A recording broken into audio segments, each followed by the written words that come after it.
Hello everyone, তোমরা সবাই কেমন আছো? আজকে আমি রান্না করব মলা মাছের ঝোল। চলো দেখা যাক। প্রথমে দিলাম হলুদের গুঁড়া, তারপর পরিমাণ মতো লবণ দিয়ে ভালো করে মেখে নিতে হবে। এগুলো আমাদের পুকুরের নিজেদের মাছ, তো দেশি মাছ খেতে অনেক স্বাদ লাগে বাজারের মাছের থেকে। আমার কাছে মনে হচ্ছিল হলুদটা একটু কম হয়েছে, তাই আবার হলুদ দিয়ে ভালো করে মেখে নেব। আমার মাখা কমপ্লিট প্রায়। এখন আমি এগুলো ভালো করে ভেজে নিব। চুলে একটা কড়াই দিয়ে দিয়েছি, তাতে পরিমাণ মতো তেল দিলাম। তো আমি কিন্তু মলা মাছগুলো আগেই ভেজে রাখছি, এগুলো স্কিপ করছি। তো আমি এখন যে ঝোল চড়াবো তার জন্য প্রসেস চলতে আছে। তো আমি এতে দিয়ে দিলাম জিরা, দারচিনি, এলাচ। এটা ভালো করে ভেজে নেব, তবে জালটা মিডিয়াম আঁচে রাখতে হবে, নাহলে পুড়ে যাবে।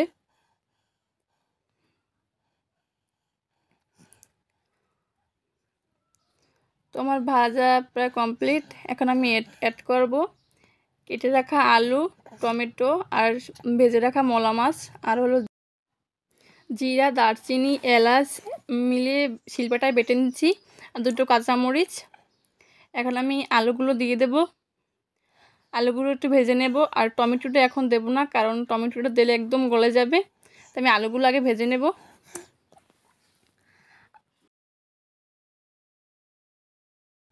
তবে খেয়াল রাখতে হবে জালটা অবশ্যই মিডিয়াম আঁচে রাখতে হবে।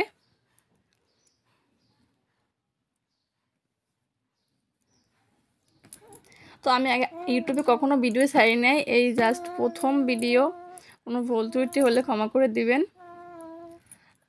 দিয়ে দিলাম দুটো কাঁচামরিচ, আর আমাকে উৎসাহ দেবেন আমি যেন আরও ভিডিও করতে পারি। তো এখন দিব পরিমাণ মতো হলুদ, মরিচের গুঁড়ো। তো হলুদের গুঁড়ো দিয়ে একটু নাড়া দিয়ে দেবো। তারপর দেবো মরিচের গুঁড়া। আমি মরিচের গুঁড়ো একটু কম দেব, কারণ কাঁচা মরিচ দুটো দিয়েছি, জন্য ঝালটা লাগবে। শুধু কালারের জন্য একটু অল্প পরিমাণ মরিচ দেব। আপনারা আপনাদের পরিমাণ মতো দেবেন। তো একটু ভালো করে নাড়িয়ে দেব। তারপর অ্যাড করব তে বেটে রাখা মশলাটা দিয়ে আবারও ভালো করে নাড়িয়ে দেব।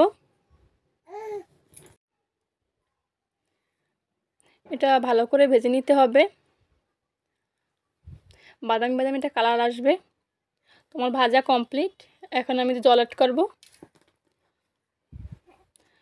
তো পরিমাণ মতো জল দিয়ে দিলাম। তো আলুটা সেদ্ধ হয়ে গেলে তারপর আমি টমেটো দেবো, কারণ টমেটো বেশি একটা জ্বালার প্রয়োজন হয় না টমেটোতে, তাই টমেটোটা পরে দেব। আলুটা সেদ্ধ হয়ে গেলে তারপর টমেটো দেব। তো এখন ফুটে উঠুক, কিছুটা দিয়ে ঢেকে দেব। তো আমার স্বামীর এবার তরকারিতে কালার না হলে তো আবার খাওয়া হয় না। তো জলটা ফুটে উঠেছে, জলটা এখন আমি এতে টমেটো দিয়ে দেব। আলুটাও প্রায় সিদ্ধ হয়ে গেছে। এখন টমেটোটা অ্যাড করব।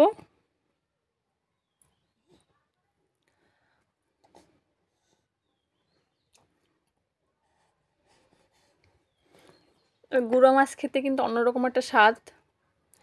পরিমাণ মতো লবণ দিয়ে দেব। আপনারা লবণটা আগেও দিতে পারেন, আমি একটু পরে দিছি। তো টমেটোটা সেদ্ধ হয়ে গেছে, এখন আমি দিয়ে দেব গুঁড়ো মাছ ভেজে রাখা। আপনারা চাইলে এতে পেঁয়াজ রসুন অ্যাড করতে পারেন, কিন্তু আমি পেঁয়াজ রসুন দেইনি, আমি শুধু মশলা দিয়ে রান্না করছি। একদিন এরকম রান্না করে খেয়ে দেখেন। তো আমি আর একটু ফুটিয়ে নেব, কারণ মাছটা দিছি। মাছটা আমি বেশি একদম কুরকুরে করে ভাজিনি, কারণ ওটা রসা করবো, ওই জন্য অল্প পরিমাণ একটু ভেজে নিচ্ছি।